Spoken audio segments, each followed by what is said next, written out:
Sometimes leaders get confused about how exactly to express backbone and heart.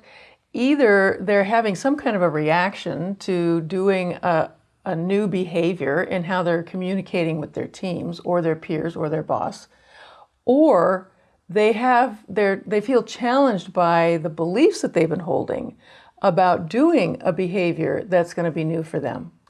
An example of being faced up against an old belief was a CEO I worked with, where he was new to the organization and he was very good at expressing a vision that he had for the organization, and it was beautiful. He did such a great job with it, and his team really loved the vision.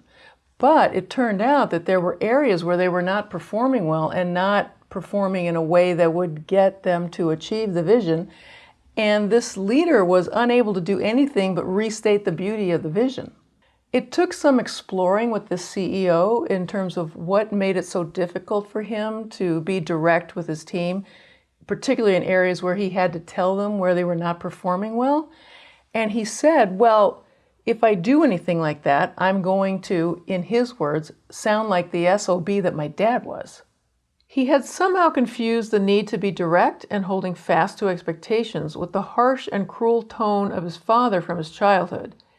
And that was holding him back from being effective when he needed to bring more backbone to his communication with his team. On the other hand, there are leaders who have the opposite problem, unable to bring more heart. I worked with a general manager who believed that it was a sign of weakness to acknowledge people for their accomplishments. Weakness on the part of the leader saying the acknowledgement, and weakness on the part of the team members to want to hear the acknowledgement. This left many team members demoralized because it seemed they could never satisfy their boss. Watching and learning about these stumbling blocks that have faced leaders when it comes to expressing backbone and heart has led me to work with leaders on these 3 levels. First, craft a message that has both backbone and heart elements in it, while you inhabit a new mood that will help you be the message you want to convey, all which helps you to express a backbone and heart tone when you actually talk with your team. Ultimately, our goal with leaders is to help them be congruent, portraying all 3, their message, their mood, and their tone, while conveying backbone and heart, clear statements, along with connection, caring, and curiosity. So let's go through each of these 3 elements.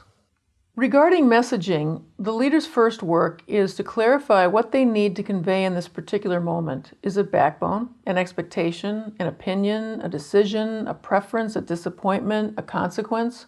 Or is the core message to convey heart, an appreciation, an empathic understanding, a curiosity, an openness to being influenced by someone else's perspective? Essentially, it's helping leaders realize that they don't have to be an SOB to be direct. And they aren't being wimps to show caring. They can do both and, but they will have to practice being clear with the message and staying connected with their mood, even if they have feelings of anger, disappointment, or fear. During my coaching with this CEO, he was able to cut that connection that he had made because of his upbringing, that being direct was harsh.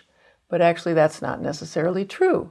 That one can be harsh, or one can be kind, and one can be direct, or one can be indirect, and they're not linked. So he was able to learn how to be direct with his team, tell them about any kind of consequences that needed to be in place because they weren't performing, what kind of resources he had for them, what kind of resources he didn't have for them because the organization was challenged financially at the time.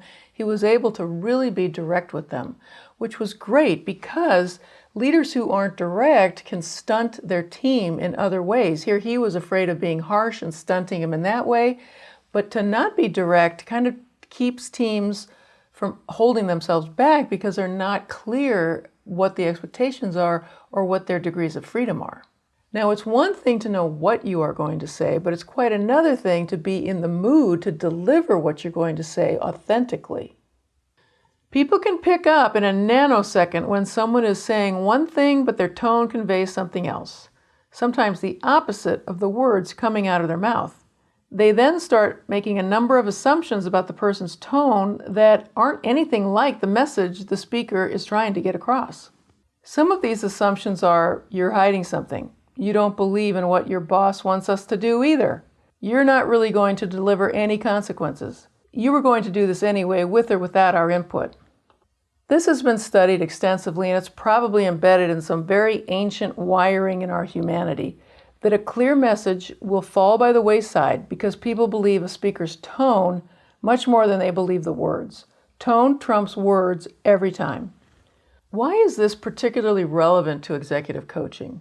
Well, because we're with leaders as they're learning how to express themselves differently, there's going to be an awkwardness there, and it may come out in their tone. Their tone may not deliver exactly what it was they wanted to say in the tone they wanted because they're feeling awkward. So that's where mood comes in. I'm using the word mood here because it's more visceral than a word like attention, attitude, or intention. I'm referring to how they are being, the state that they're occupying at any given moment. That mood could be calm generosity. It could be scared irritation. It could be nervous excitement. When people see and hear our message and tone, they make assumptions as to what our true mood is that lies underneath and permeates all that we express in a moment in time. What is particularly tricky is when a leader tries on new behavior regarding backbone and heart. For example, they may be working on being clearer with their decisions and/or working on how they can show they are more open to influence about those decisions than they've been in the past. It means they have to break an habitual mood they've historically been in that no longer serves the new message and tone they want to convey. Maybe in the past they've been distracted, or curt, or skeptical, or overwhelmed. What? Is that even possible? Yes, it is possible, and it's not easy. How to change our mood is a topic too big to cover in this video. It involves resolving old stories about ourselves that we've inherited, retuning our sympathetic nervous system so that we aren't in perpetual fight or flight, and finding new resources and habits to do that. But what's relevant here is to direct that work to help the leader identify what shift in mood they need to make when they want to rebalance their backbone and heart, plan how they are going to make that shift in their state of being mood, and how to maintain that mood when they convey new messages so their tone is congruent with their message. So let's get back to the moment when a leader expresses a new message to their team. That's the moment that you can help them plan and emotionally prepare for. There are two actions they can take to help themselves occupy a new mood. Take some time beforehand to amplify the mood they want to embody when they convey the message. And use your words when that mood isn't coming through their message and tone because they are nervous or feel awkward or temporarily lose the mood they intended to be in. Taking time beforehand to marinate in the mood that they want to be in when they talk to their team is a way of really strengthening the kind of leader that they want to become. Realizing that their emotions need to be aligned within them before they talk with their team. And being too busy to do this is only an excuse to get out of doing it. There was an incredibly busy leader I worked with whose office was on a sprawling corporate campus. He chose to be intentional about how he walked the campus to his next meeting, to make sure to take that time before the meeting to get himself into the mood he wanted to be in. Now, when it comes to not having enough repetitions of putting all this together, to have a backbone and heart message, mood, and tone that works together successfully every time, that's when you can help a leader prep to use their words if things start going south. A team can balk at any new shift coming from a leader because it doesn't look like the habituated leader they're used to. So the first few times a leader articulates a different message or tone, the team's reception may not be what the leader had hoped. Or the leader's nervousness blocks some of their authentic intentions and the mood they want to occupy and express. In those times, they can use a simple statement that they planned ahead of time to get them back on track. It could be something as straightforward as, okay, this isn't quite coming out like I wanted, but I want you to know that I do want to hear your input before I decide. I really haven't made up my mind yet. Or sometimes I can look unaffected by what others tell me. I want you to know that I'm deeply affected by what you just told me. You can help leaders use their words to assist their transition to a consistent tone that truly expresses the authentic mood they feel.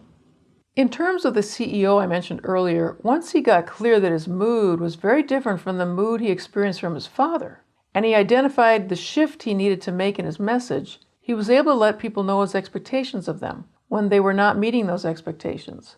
And he was willing to follow through with consequences, all while not being like his father.